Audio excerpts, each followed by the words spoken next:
Wait video কাটার দরকার নেই। আমি আজকে কোনো কোর্সের প্রমোশন করছি না, আজকে জাস্ট এসএসসি 26 ব্যাচ যারা আছো, মানে 2026 সালে যারা এসএসসি পরীক্ষা দিবা, অর্থাৎ যারা এখন ক্লাস 10-এ পড়ছো তাদেরকে নিয়ে কয়েকটা কথা বলবো। জাস্ট সিম্পলি তোমাদেরকে নিয়ে কয়েকটা কথা শেয়ার করবো, তারপরে ভিডিওটা শেষ করে দেবো। আমি আগেও বলছি যে আমার কাছে মনে হয় যে রিসেন্ট যে ব্যাচগুলো আছে সবগুলোর ভিতর সবচেয়ে হতভাগা ব্যাচ হচ্ছে এসএসসি 26, বিকজ এই ব্যাচটার উপর দিয়ে এতটা বেশি রোলার কোস্টার গেছে।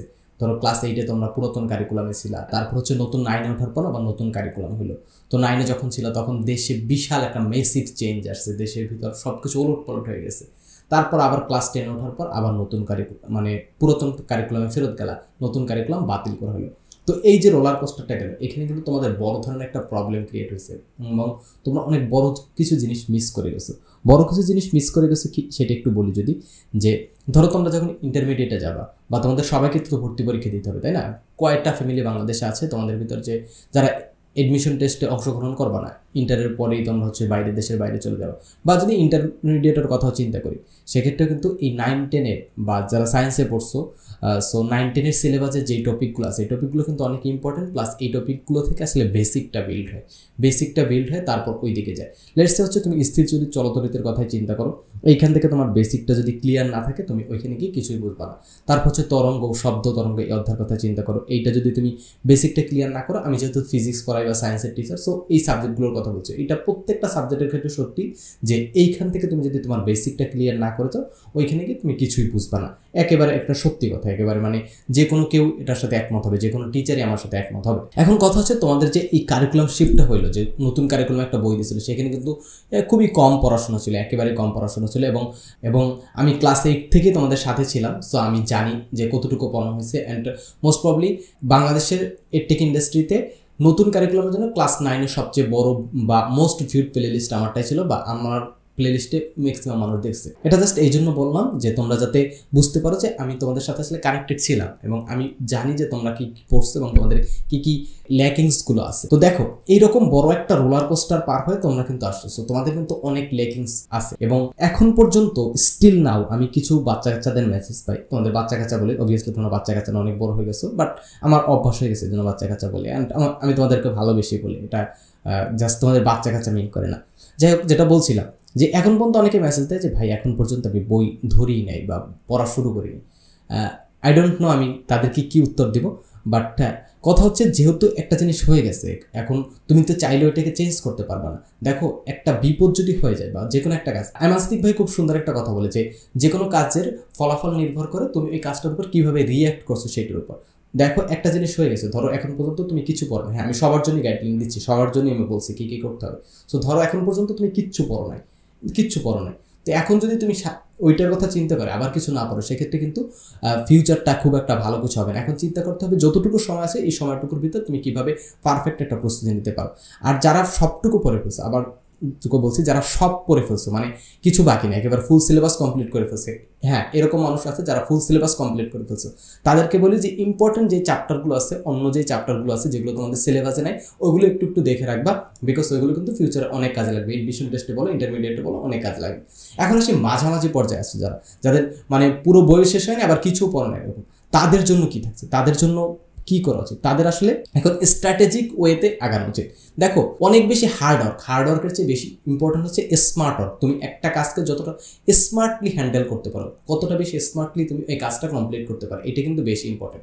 সো স্মার্টলি যদি তুমি ওই জিনিসটাকে হ্যান্ডেল করতে পারো, স্মার্টলি যদি এই জিনিসটাকে ট্যাকল দিতে পারো, তাহলে কিন্তু তোমার জন্য খুব একটা প্যারা হবে না। তো এখন কি করা উচিত, এই মুহূর্তে কি করা উচিত?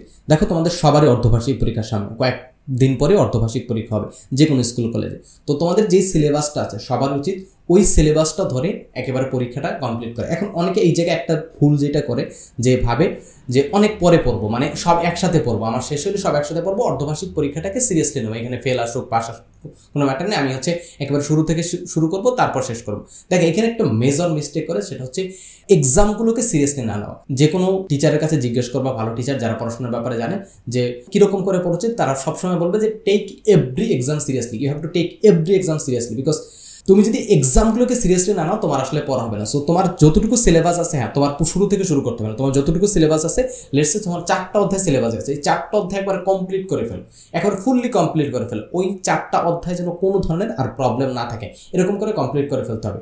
এবং এইরকম করে কমপ্লিট করে ফেললে স্ট্র্যাটেজিক প্রিপারেশনটা যদি নাও, সেক্ষেত্রে তুমি অর্ধবার্ষিক পরীক্ষা ভালো করতে পারবা। এরপর বাকি যে টাইমটা থাকবে, বাকি টাইমটা কিন্তু একেবারে কম না, মোটামুটি ভালো অ্যামাউন্টের একটা টাইম থাকবে। ওইটা অ্যামাউন্টের টাইমটা তুমি প্রথমে হচ্ছে বাকি যে চ্যাপ্টারগুলো, ওই চ্যাপ্টারগুলো শেষ করবা, তারপর বাকি 2-3 মাস যদি থাকে সেইখানে হচ্ছে পুরো বইটা রিভিশন দেবা। এইটা হচ্ছে সবচেয়ে বেস্ট ওয়ে। এখন হচ্ছে অর্ধবার্ষিক পরীক্ষার চিন্তা মাথা থেকে ফেলে দিয়ে তারপর হচ্ছে প্রথম থেকে শুরু করব, আমার মেইন টার্গেট তো এসএসসি, এখন তো আমি পড়বো না, এই টাইপের কথাবার্তা কিন্তু খুবই ফালতু টাইপের কথাবার্তা। এগুলো যদি করো তুমি শিওর ভুগবা, বিলিভ মি ভাই, তুমি অনেক বড় প্রবলেমে পড়বো। এখন আসি কিভাবে পড়বো, এটা অনেক বেশি ইম্পর্টেন্ট।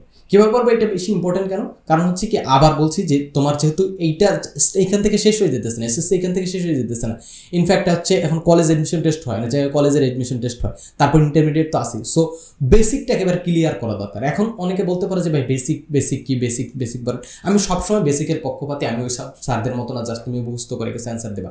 আমি সবসময় এটাই বিশ্বাস করি যে একটা স্টুডেন্টের ভালো একেবারে ক্লিয়ার একটা আইডিয়া থাকা উচিত যে ও কি পড়তেছে। আমি জাস্ট মুখস্থ করে যাব, মুখস্থ করে কিছু জিনিস যা পরীক্ষার খাতায় বমি করে দিয়ে আসবে, এটার পক্ষপাতে আমি কখনোই না।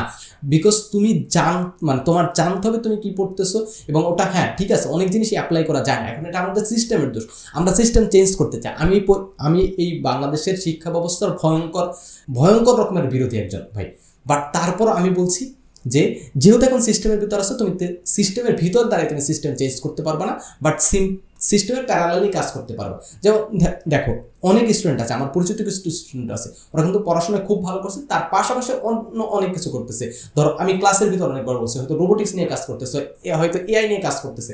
হ্যাঁ তুমি যদি তোমার ধরো অনেকের বলতেছিলাম যে সিলেবাস পুরোপুরি শেষ হয়ে গেছে, যদি বই পুরোপুরি শেষ হয়ে যেয়ে থাকে, তাহলে তার জন্য তো এখন এআই নিয়ে কাজ করা বা রোবোটিক্স নিয়ে কাজ করা, মেশিন লার্নিং নিয়ে কাজ করা কোনো ব্যাপারই না।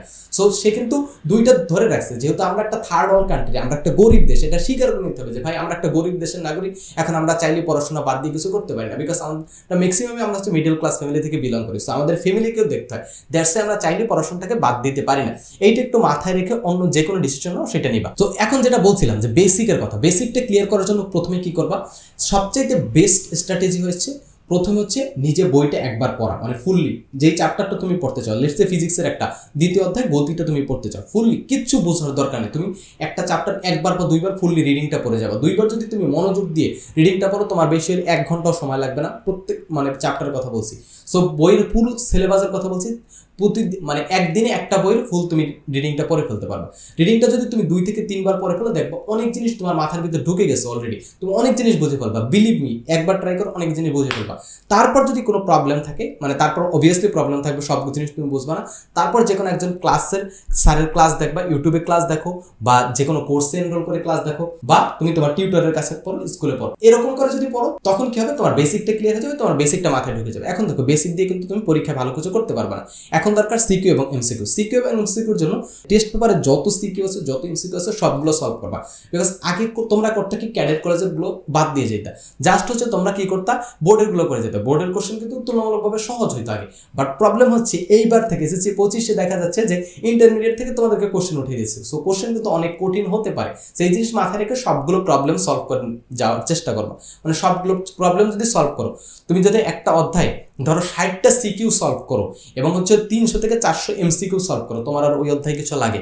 অবভিয়াসলি ওই অধ্যায়ের কিছু লাগে না। তো এই হচ্ছে স্ট্র্যাটেজি, যে পড়াশোনার স্ট্র্যাটেজি। এখন হচ্ছে একটা রুটিন দরকার, একটা ফ্রেমওয়ার্ক দরকার, একটা রাইট ফ্রেমওয়ার্ক দরকার। একটা ভিডিওতে অবভিয়াসলি এত বড় করা সম্ভব না। সো দ্যাটস ওয়াই আমি আগামী শুক্রবার, আগামী শুক্রবার ঠিক রাত 9টায় লাইভে আসছি আমাদের গ্রুপ থেকে। লাইভে কোনো ধরনের কোর্স সেল করবো না, জাস্ট তোমাদের গাইডলাইন দেওয়ার চেষ্টা করবো। সো অনেকেই বলছিল আবির ভাই কোথায় গেছে, আবির ভাই কোথায় গেছে। আবির ভাই আমাদের সাথে ছিল ক্লাস 8 থেকে, এখনো কেন নাই?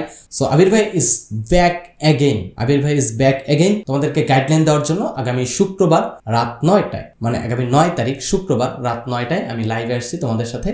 আমাদের গ্রুপে জয়েন হয়ে নিতে পারো, গ্রুপে গেলেই তোমরা হচ্ছে লাইভটা পেয়ে যাবো। সো তোমাদের যত ধরনের কোশ্চেন আছে এই পোস্টেও করতে পারো, প্লাস হচ্ছে ওই লাইভেও করবা। সমস্ত ধরনের গাইডলাইন সেসব সবকিছু অবশ্যই তোমাদের উত্তর দেওয়ার চেষ্টা করব, প্লাস একটা গাইডলাইন দেওয়ার চেষ্টা করব। এবং এই পোস্টের কমেন্টে আমাদেরকে কিছু অ্যান্সার দিয়ে যাবো, যে কিছু কোশ্চেন অ্যান্সার দিয়ে যাও তোমাদের জন্য, যে রুটিন সাজানোর জন্য, যে তোমাদের কোন কোন অধ্যায়গুলো সিলেবাসে আছে, কোন কোন তোমরা কোন স্কুলে পড়ো, সায়েন্সের ক্ষেত্রে কোন কোন অধ্যায়গুলো সিলেবাসে আছে, এবং কতটুকু পড়ানো হয়েছে, স্কুলে কী কী পড়ানো হয়েছে, এবং তোমাদের প্রিপারেশন কতটুকু, কার কতটুকু, এটা একটু কাইন্ডলি আমাকে লিখে জানাও। তার উপর ভিত্তি করে আমি আমার গাইডলাইন সাজাতে পারবো। সো এই হচ্ছে আজকের ভিডিও এসএসসি 26 ব্যাচের জন্য। শুধুমাত্র গাইডলাইন সেশনে থাকবে না, ওই সেশনে হয়তো আরও অনেক কিছু নতুন কিছুর ঘোষণা দেওয়া হবে, হয়তো আরও কোনো বড় মিশন নিয়ে আমি আসবো, আবার তোমাদের ফ্রি ক্লাস স্টার্ট হবে।